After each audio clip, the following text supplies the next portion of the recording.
Cocoa एक ऐसी दुनिया में रहती थी जो मैजिक और अजीबोगरीब क्रीचर से भरी हुई थी। जहाँ विचेस ही वो लोग थे जो मैजिक यूज कर सकते थे, या कम से कम वो सबको यही बिलीव करवाना चाहते थे। मैजिक से भरी इस दुनिया में कोको नाम की एक छोटी लड़की अपनी माँ के साथ रहती थी, जो कपड़े बेचने का काम करती थी। अपने जन्म से ही कोको दुनिया के मैजिक से हमेशा फैसिनेटेड रही थी और मानती थी कि विचेस ही दुनिया के सबसे कूलेस्ट लोग होते हैं। उसकी सबसे बड़ी ख्वाहिश बस इतनी थी कि वो खुद भी मैजिक परफॉर्म कर सके, लेकिन उसे पता था कि वो एक इम्पॉसिबल सपना देख रही है, क्योंकि उसकी माँ ने उसे कई बार बताया था कि विचेस पैदा होती हैं, बनाई नहीं जाती। वो बहुत मेहनती थी और सारे कपड़े पास के तालाब पर ले जाकर हाथ से धोती थी, ताकि वो कस्टमर के लिए बिल्कुल परफेक्ट हो सके।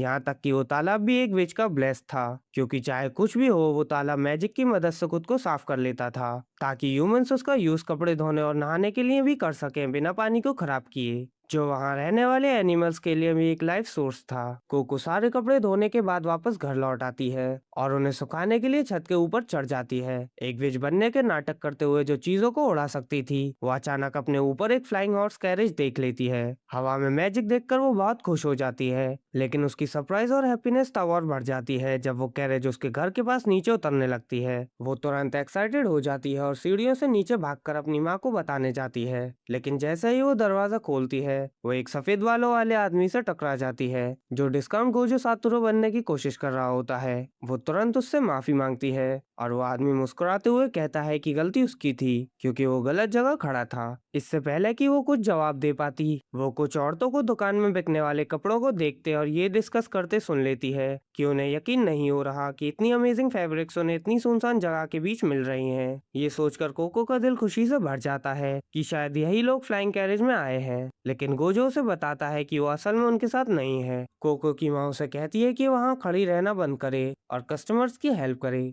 फिर वो गोजो की तरफ मुड़कर पूछती है कि उसे क्या चाहिए।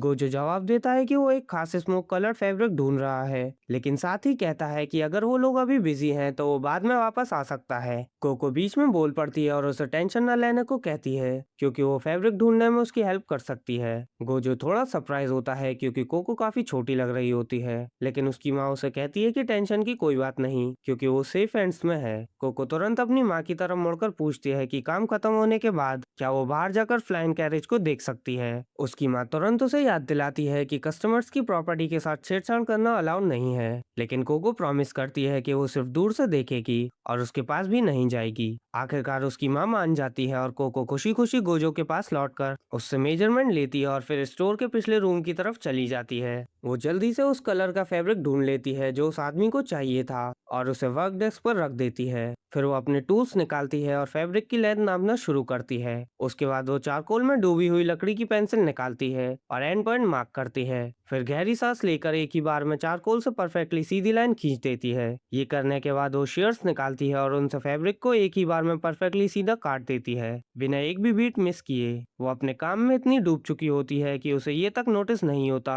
कि गोजो पूरे वक्त वहीं खड़ा उसे ऑब्जर्व कर रहा था। वो फैब्रिक उठाता है और कहता है कि वो उसकी इनक्रेडिबल फोकस और स्टडी हैंड्स देखकर सरप्राइज और इम्प्रेस्ड है। उसकी मूवमेंट में बिल्कुल भी हेजिटेशन नहीं थी और उसका फिनिशिंग प्रिसाइज और बिल्कुल परफेक्ट था। वो कहता है कि उसे बिल्कुल भी आइडिया नहीं था कि इस तरह का गांव इतनी इनक्रेडिबल स्किल आर्टिसंस को नर्चर कर रहा होगा, और वो उसके काम को मैजिक बुलाता है। कोको ये सोचने लगती है कि कहीं गोजो उसे एप्स्टाइन आइलैंड ले जाने की कोशिश तो नहीं कर रहा, और उसे बताती है कि उसका काम कोई मैजिक नहीं है, ये बस रिपीटेटिव वर्क है, जबकि मैजिक एक प्योर और शाइनी चीज होती है, इतनी अनबिलीवेबली ब्यूटीफुल, इतनी प्रीशियस कि उसे लगता है कि उसे डिफाइन करने के लिए वर्ड्स ही नहीं है। गोजो इस लड़की के मैजिक के लिए रॉ पैशन को महसूस करता है और पूछता है कि उसे मैजिक इतना पसंद क्यों है। तब कोको जवाब देती है कि जब वो बहुत छोटी थी उसकी माँ उसे पास के शहर में एक फेस्टिवल में ले गई थी। वहाँ सब कुछ बहुत ब्यूटीफुल था और एक बटरफ्लाई का पीछा करते हुए वो एक बैक एली में एक मार्क्स विच से मिली थी। विच ने उससे पूछा कि क्या वो मैजिक में इंटरेस्टेड है, लेकिन तब कोको को असल में ये भी नहीं पता था कि मैजिक होता क्या है। तब विच ने उसे वो सब चीजें दिखाई जो मैजिक से अचीव की जा सकती थी। डेमोन्स्ट्रेशन की ब्यूटी देखकर वो हैरान रह गई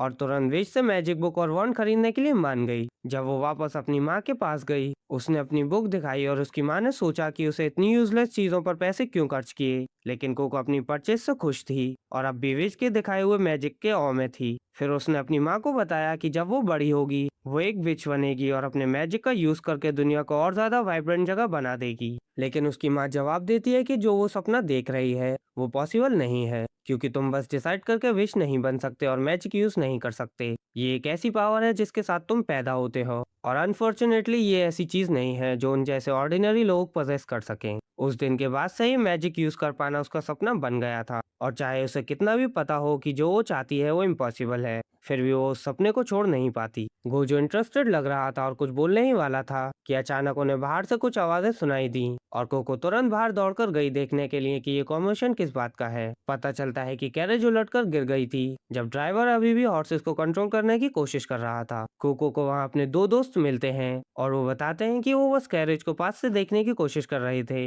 लेकिन उनमें से एक गलती से कैरेज से टकरा गया, जिस वजह से हॉर्सेस डर गए और कैरेज उलट गई। जिन औरतों की वो कैरेज थी वो बहुत गुस्से में थी और कह रही थी कि वो उनके फादर की कैरेज है। कोको की माँ तुरंत लड़कों की तरफ से उनसे माफी मांगती है, लेकिन औरतें कहती हैं कि सिर्फ अपॉलॉजी से उनकी कैरेज ठीक नहीं हो जाएगी, और कैरेज के बिना वो घर वापस भी नहीं जा सकती। थैंकफुली गोजो वहाँ था और उसने औरतों को काम डाउन करने को कहा ताकि वो कैरेज को देख सके। औरतें उसे बताती हैं कि ये कोई सिंपल कैरेज नहीं है जिसे कोई मैकेनिक ठीक कर सके, ये एक मैजिकल कैरेज है जो उनके फादर ने उन्हें बर्थडे पर गिफ्ट की थी। तभी गोजो अपनी केप से एक पॉइंटेड कैप निकालता है और तुरंत औरतों की आवाज का टोन बदल जाता है, जैसे सॉफ्ट बर्ड्स में, क्योंकि उन्हें समझ आ जाता है कि गोजो कोई ऑर्डिनरी इंसान नहीं बल्कि एक विच है। औरतें उससे कैरेज को देखने की भीख मांगती हैं और गोजो तुरंत समझ जाता है कि प्रॉब्लम बस इतनी है कि एक सिंपल स्पेल अंडू हो गया था और उसे आसानी से ठीक किया जा सकता है। प्रॉब्लम ये थी कि एक स्पेल प्रैक्टिस करने के लिए उसे एक प्राइवेट जगह चाहिए थी, और बिना एक सेकंड सोचे कोको उसे वर्कशॉप यूज करने को कह देती है, ये उम्मीद करते हुए कि शायद वो उसके साथ जा सके और आखिरकार देख सके कि स्पेल कास्ट करना कैसा दिखता है। लेकिन अनफॉर्चुनेटली उसके लिए उसका प्लान तब फेल हो जाता है जब गोजो उसे वर्कशॉप के बाहर गार्ड बनकर खड़ा रहने को कहता है, क्योंकि किसी को भी अंदर आने की परमिशन नहीं है। वो सोचने लगती है कि मैजिक हमेशा उनके आसपास होता है, लेकिन किसी ने भी कभी किसी विच को मैजिक परफॉर्म करते हुए नहीं देखा, क्योंकि विचेस इसे एक प्रॉपर सीक्रेट की तरह छुपा कर रखती हैं जो ऑर्डिनरी ह्यूमंस को पता नहीं चल सकता। जब वो केविन के बाहर उदास बैठी होती है तब उसे फिर से लड़कों की आवाज सुनाई देती है जो रूफ पर चढ़ जाते हैं अंदर झांकने की उम्मीद में, लेकिन उन्हें रोकने के बजाय कोको भी उनके साथ ज्वाइन कर लेती है, सिर्फ ये जानने के लिए कि विच ने पहले ही सारी विंडोज को ब्लॉक कर दिया था, इसलिए अंदर देखने का कोई तरीका नहीं था। लड़के बोर होकर नीचे उतर जाते हैं, लेकिन कोको के पास कुछ और आइडियाज थे। वो अपर फ्लोर में घुसने में सक्सेसफुल हो जाती है और अपनी वो मैजिक बुक निकालती है जो उसने बचपन में खरीदी थी, और रियलाइज करती है कि वो असल में अंदर देख सकती है। पहले तो वो इंस्ट्रक्शन फॉलो करने की कोशिश करती है, लेकिन उसकी क्यूरियोसिटी उस पर हावी हो जाती है और वो अंदर झांक लेती है, सिर्फ ये देखकर शॉक होने के लिए कि गोजो कोई स्पेल चेंज नहीं कर रहा था। असल में वो अपनी पेन का यूज करके कैरेज के व्हील पर कुछ ड्रॉ कर रहा था। तब कोको को रियलाइजेशन होता है कि विचेस स्पेल कास्ट नहीं करती, वो उन्हें ड्रॉ करके रियलिटी में लाती हैं। जैसे ही गोजो को काम खत्म होता है वो कोको को अंदर बुलाने के लिए बाहर आने लगता है, जिस वजह से कोको को वहां से भागना पड़ता है। जब तक गोजो फ्रंट डोर खोलकर कोको को अंदर बुलाता है वो उसे मिट्टी से गंदी और जोर जोर से सांस लेते हुए पाता है। थैंकफुली कैरेज प्रॉपरली काम करने लगती है और औरत वहां से चली जाती हैं। शाम होने तक सारे कस्टमर्स का काम खत्म हो चुका होता है और उसकी माँ उसकी तरफ मुड़कर कहती है कि उसे थोड़ा डर लग रहा था कि कहीं कोको उस विच के साथ चली ना जाए, और अपने फादर को डिसीज की वजह से खोने के बाद कोको ही इकलौती चीज है जो उसके पास इस दुनिया में बची है जिसे वो खोना बर्दाश्त नहीं कर सकती। कोको जवाब देती है कि वो उसे कभी छोड़कर नहीं जाएगी और उसे टाइटली हक करती है, फिर घर लौटकर गरम डिनर करने चली जाती है। कुछ देर बाद दोनों अपने नाइट गाउन्स पहन लेती हैं और एक दूसरे को गुड नाइट बोलती हैं जब कोको सीढ़ियों से ऊपर अपने रूम की तरफ चली जाती है। रूम के अंदर जाते ही वो तुरंत अपनी मैजिक बुक और वॉन्ड निकालती है और समझ जाती है कि वॉन्ड असल में सिर्फ एक पेन है और पिक्चर बुक असल में मैजिकल सिंबल्स बनाने की एक गाइड होती है। वो तुरंत अपनी टेबल पर बैठ जाती है और पेज पर बनी डिजाइन को रफ पार्चमेंट शीट पर ड्रॉ करना शुरू कर देती है। कुछ देर बाद वो डिजाइन को रफली बना लेती है, लेकिन उसे नोटिस होता है कि सर्कल अभी कंप्लीट नहीं हुआ था। जब उसे लगता है कि वैसे भी एक लॉन्ग शॉट था तब उसकी पेन से थोड़ी सी इंक गिरती है और सर्कल कंप्लीट हो जाता है। तुरंत पेपर से स्पार्क्स निकलने लगते हैं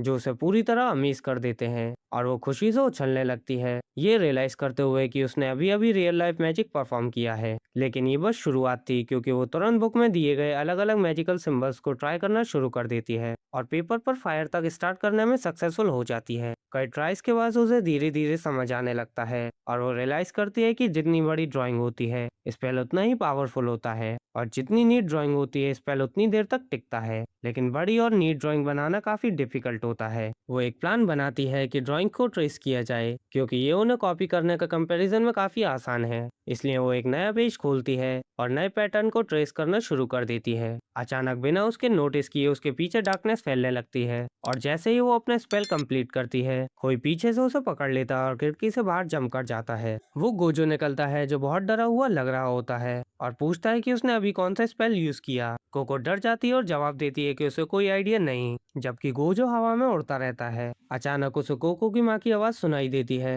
जो शोर की वजह से उठ गई होती है, और वो नोटिस करता है कि पूरा घर एक आइसी क्रिस्टल में बदल रहा है। गोजो शॉक में रियलाइज करता है कि कोको ने फॉरबिडन मैजिक यूज कर लिया है, लेकिन उसके पास कोको की माँ को वार्न करने का इनफ टाइम नहीं होता, जो घर के साथ क्रिस्टल में बदल जाती है। कोको अपने सारा कंट्रोल खो देती है और विच को किक करना शुरू कर देती है ताकि वो उसे छोड़ दे और वो अपनी माँ की हेल्प कर सके, जबकि गोजो उसे पकड़े रखने की स्ट्रगल कर रहा होता है क्योंकि वो उसे हवा में छोड़ नहीं सकता। कोको किसी तरह खुद को छुड़ा लेती है, और अगर गोजो लास्ट सेकंड पर उसे बचा ना लेता तो वो पैनकेक बनकर मर जाती। लेकिन कोको हद से ज्यादा टेरिफाइड होती है और उसे किसी की परवाह नहीं होती, क्योंकि वो सीधा अपनी माँ की तरफ भागती है। वो खुद भी क्रिस्टल में बदल जाती है, लेकिन गोजो लास्ट मोमेंट पर उसे उठा लेता है और एक बार फिर हवा में उड़ जाता है। कोको लगातार रोती रहती है और मैजिक यूज करने के लिए माफी मांगती है, क्योंकि उसे नहीं बताता कि क्या होगा, और गोजो उसकी बात पर बिलीव करता है। वो कहता है कि इसी तरह की ट्रेजेडीज को रोकने के लिए सब आम लोगों से सीक्रेट रखा गया था। किसी भी इंसान को मैजिक करने के लिए सिर्फ एक स्पेशल इंक और कास्टिंग सीज का सेट चाहिए होता है,